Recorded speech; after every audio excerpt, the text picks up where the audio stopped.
ფარა ძალაში ამერიკის შეერთებულ შტატებში 1938 წელს შევიდა და მიზნად ისახავდა ნაცისტურ პროპაგანდასთან ბრძოლას, პროპაგანდის გავრცელებისთან ბრძოლას. მოგვიანებით 1966 წელს მხოლოდ სამოქალაქო სასჯელი, ანუ სამოქალაქო სახელი ეკისრებოდათ უფლება ნებაყოფლობით რეგისტრაცია გამოიყენებოდა და სახდელი ეკისრებოდათ იმ პირებს, რომლებიც დაარღვევდნენ ფარას რეგულაციებს.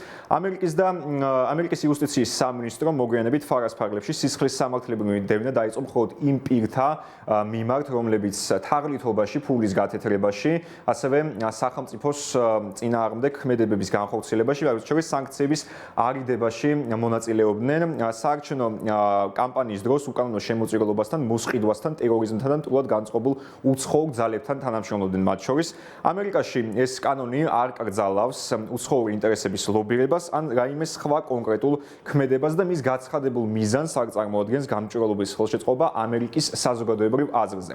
პუნქტობრივად და მუხლობრივად ეს ამერიკული ფარა ქართულ ანალოგშიც არის ზუსტად გადმოტანილი. მათ შორის 10 მუხლი არის და პირველი მუხლი მოიცავს ტერმინებს, რომელთა შორისაც არის უცხოური პრინციპალი, უცხოური პრინციპალის აგენტი, უცხო ქვეყნის ხელისუფლება და კანონის დედანში ეს ტერმინები ასეა განმარტებული. პირველი უცხოური პრინციპალი გულისხმობს უცხო ქვეყნის ხელისუფლებასა და უცხოურ პოლიტიკურ პარტიას, საპარტნიორო გაერთიანებას, ასოციაციას, კორპორაციას, ორგანიზაციას ან პირთა სხვა სახის გაერთიანებას, რომლის საქმიანობაც მოწესრიგებულია უცხო ქვეყნის კანონით, ან რომელსაც საქმიანობის ძირითადი ადგილი უცხო ქვეყანაში აქვს. ხოლო უცხოური პრინციპალის აგენტი ნიშნავს ნებისმიერ პირს, რომელიც მოქმედებს როგორც აგენტი, წარმომადგენელი, დასაქმებული, მოსამსახური ან ნებისმიერი პირი, რომელიც მოქმედებს უცხოური პრინციპალის უფლებამოსილების, მოთხოვნის, ბრძანების ან კონტროლის შესაბამისად, ასევე პირს, რომლის ნებისმიერი საქმიანობა პირდაპირ ან ირიბად არის უცხოური პრინციპალის ზედამხედველობის ქვეშ.